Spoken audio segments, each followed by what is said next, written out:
नमस्कार विद्यार्थी मित्रांनो, आजच्या चालू घडामोडीच्या भागामध्ये तुम्हा सर्वांचं मनपूर्वक स्वागत। मी असिस्टंट प्रोफेसर रमेश घोरपडे। विद्यार्थी मित्रांनो, आजच्या या भागामध्ये आपण चालू घडामोडीचे 10 प्रश्न जाणून घेणार आहोत। ते प्रश्न कोणते असणार आहेत व्यवस्थितरित्या आपण समजून घेण्याचा प्रयत्न करूयात। या ठिकाणी तुम्हाला पहिलाच प्रश्न बघायला मिळतोय। काय म्हटलंय बघा, हा अतिशय महत्त्वाचा प्रश्न आहे। प्रश्नाचं स्वरूप बघा कसं आहे। पद्मश्री पुरस्कार प्राप्त असणारे उस्ताद शेख मोहम्मद सुभानी यांचे नुकतेच निधन झालेले आहे। आणि एखाद्या कलाकाराचं निधन झालं तर ते कसं विचारतात बघा, नुकतंच निधन झालेलं आहे आणि मग ते कोणत्या वाद्याशी संबंधित होते किंवा कोणत्या वाद्याशी संबंधित व्यक्तिमत्व होतं, अशा पद्धतीचे तुम्हाला प्रश्न विचारले जातात। आणि त्याचं उत्तर काय आहे तर नाद स्वराम अशा पद्धतीचं वाद्य आहे। या वाद्याला आपण म्हणतो आणि या वाद्याशी ते निगडीत असलेलं काय होतं व्यक्तिमत्व होतं, हे देखील तुम्हाला लक्षामध्ये ठेवायचं आहे। आपण थोडंसं पुढे जाऊयात। नंतरचा प्रश्न बघा, काय म्हटलं आहे, इक्वाडोर देशात भारताच्या नवीन राजदूत म्हणून कुणाची नियुक्ती करण्यात आलेली आहे, असा देखील तुम्हाला प्रश्न पडू शकतो। अशा स्वरूपाचे प्रश्न हे परीक्षेला येतात। नवीन राजदूत म्हणून कुणाची नियुक्ती करण्यात आली आहे आणि ज्यांचं नाव आहे अनिता शुक्ला असं त्यांचं नाव आहे। इथे त्यांची इमेज आहे, लक्षात ठेवा। अशा प्रकारे हे प्रश्न महत्त्वपूर्ण ठरतात आपल्यासाठी। आता पुढे जाऊयात आपण। लक्षात ठेवा, आंध्र प्रदेशाच्या नव्या धोरणानुसार तिसऱ्या मुलांसाठी 5 वर्षापर्यंत, व्यवस्थित समजून घ्या बघा, तिसरं अपत्य जर जन्माला घातलं तर त्या तिसऱ्या अपत्यासाठी 5 वर्षापर्यंत दरमहा किती आर्थिक मदत म्हणून देण्याचा जो काय प्रयत्न आहे हा आंध्र प्रदेश सरकारने केलेला आहे।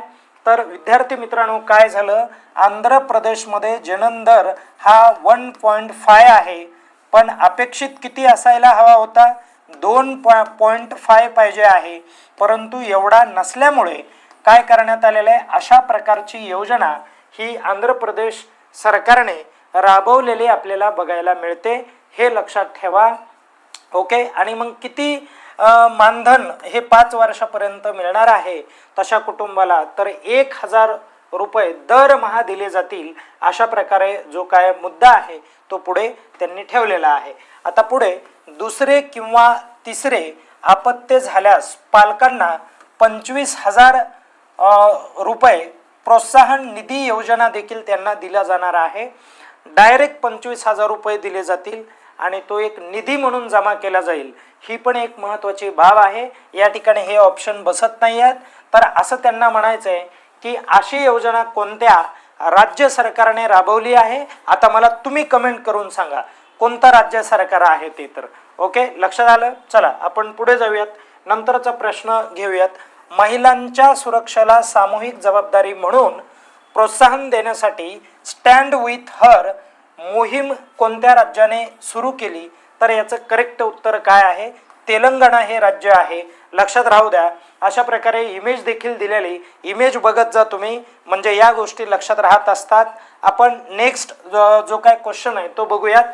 आसाममध्ये काय झालं बघा, आसाममधील कार्बी आंगलोंग भागामध्ये प्रशिक्षणादरम्यान भारतीय हवाई दलाचे कोणते लढाऊ विमान कोसळून 2 वैमानिकांची किंवा पायलटची या ठिकाणी काय झालेलं आहे तर मृत्यू झालेला आहे किंवा निधन झालेलं आहे। त्यांचं नाव, त्या ह्याचं विमानाचं नाव काय आहे, तर त्याचं करेक्ट नाव हे आहे सुखोई Su-30 MKI अशा पद्धतीने ते विमान आहे, लक्षात ठेवा बघा।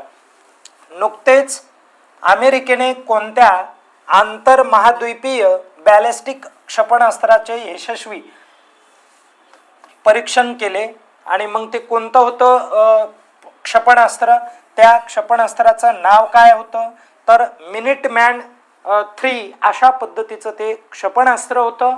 हे असं क्षेपणास्त्र आणि त्यांनी काय केलेलं आहे इथे तर परीक्षण केलेलं आहे किंवा चाचणी घेतली होती, म्हणून हे देखील तुम्हाला लक्षामध्ये ठेवायचं आहे। आपण पुढे जाऊयात बघा, बार्सिलोना स्पेन, सॉरी देशाचं नाव बार्सिलोना स्पेनमधलं तो भाग आहे आणि इथे आयोजित मोबाईल वर्ल्ड काँग्रेस 2026 आणि या मोबाईल वर्ल्ड काँग्रेस 2026ची तुम्हाला थीम विचारली जाऊ शकते परीक्षेमध्ये. तर ती थीम आहे बघा द IQ एरा, अशा पद्धतीची ही थीम आहे आणि हे निश्चितच मोबाईलचं जग असणार आहे मित्रांनो. ओके, आपण पुढे जाऊयात. बघा आपला जो काय महाराष्ट्राचा अर्थसंकल्प आहे, हा अर्थसंकल्प माननीय महाराष्ट्राचे मुख्यमंत्री देवेंद्र फडणवीस यांनी काय केलेला आहे तो तर मांडलेला होता. आणि विद्यार्थी मित्रांनो, महाराष्ट्राचे दिवंगत माजी जे अर्थमंत्री होते, ज्यांचं नाव अजितदादा पवार, यांच्यानंतर त्यांचं जे आर्थिक खातं आहे, हे आर्थिक खातं सध्या रिझर्व्ह आहे आणि ते कुणाकडे ठेवलेलं आहे तर देवेंद्र फडणवीसकडे ते खातं आहे. मित्रांनो, येणाऱ्या काळामध्ये ते कुणाकडे दिलं जाईल याची आपण निश्चितच वाट पाहू, पण मला वाटत नाही की ते इतरांना ते खातं देतील म्हणून. तर आता बघा या ठिकाणी काय म्हटलंय, पुण्यश्लोक अहिल्यादेवी होळकर शेतकरी कर्ज माफी योजना, या योजनेच्या माध्यमातून शेतकऱ्यांचे किती रुपयापर्यंतचे कर्ज जे आहे हे कर्ज माफ केलं जाणार आहे तर 2 लाखापर्यंत जे कर्ज आहे एवढं कर्ज शेतकऱ्याचं माफ केलं जाणार आहे. फक्त 2 लाखापर्यंत म्हटलंय, हे पण आपण नोट डाऊन करून घ्यायला पाहिजे. ओके, या गोष्टी महत्त्वाच्या. बघा पुण्यश्लोक अहिल्यादेवी होळकर शेतकरी कर्जमाफी योजना जाहीर 30 सप्टेंबर 2025 पर्यंत कर्ज थकीत असणाऱ्या पात्र शेतकऱ्यांना 2 लाखाचे कर्ज माफ केले जाईल, अशा पद्धतीची जी काय घोषणा आहे ही घोषणा नुकतीच केली आहे. आणि ते कर्ज कुठपर्यंत असलं पाहिजे मित्रांनो, 30 सप्टेंबर 2025 पर्यंत ते कर्ज असलं पाहिजे, म्हणून हे देखील लक्षामध्ये ठेवा. ओके, आता आपण पुढे जाऊयात. बघा हुरून ग्लोबल रिच लिस्ट 2026 हा एक अहवाल आहे आणि हा जो अहवाल आहे मित्रांनो, हा हुरून ग्लोबल रिच लिस्ट जो आहे हा जे जगामधले अब्जावधी लोक असतात, या अब्जावधी लोकांची यादी प्रकाशित करणारा अहवाल आहे. आणि ज्या अहवालामध्ये जगातला सर्वात श्रीमंत व्यक्ती म्हणून इलॉन मस्क हा जो आहे हा पुढे आलेला आहे आणि याची संपत्ती 792 बिलियन डॉलरमध्ये तुम्हाला या ठिकाणी दिसत आहे. हा प्रचंड श्रीमंत असलेली जी काय व्यक्ती आहे ही व्यक्ती तुम्हाला या ठिकाणी निश्चितच लक्षात येईल. आणि जेफ बेझॉस हे 300 बिलियन डॉलर असलेली संपत्तीचे या ठिकाणी संपत्तीधारक आहेत. आणि असं इथे विचारलं आहे की या अहवालानुसार जगात सर्वाधिक अब्जाधीश असलेला देश कोणता आहे तर तो मित्रांनो अमेरिका आहे. कोणता देश आहे? अमेरिका. आपण थोडंसं पुढे जाऊयात.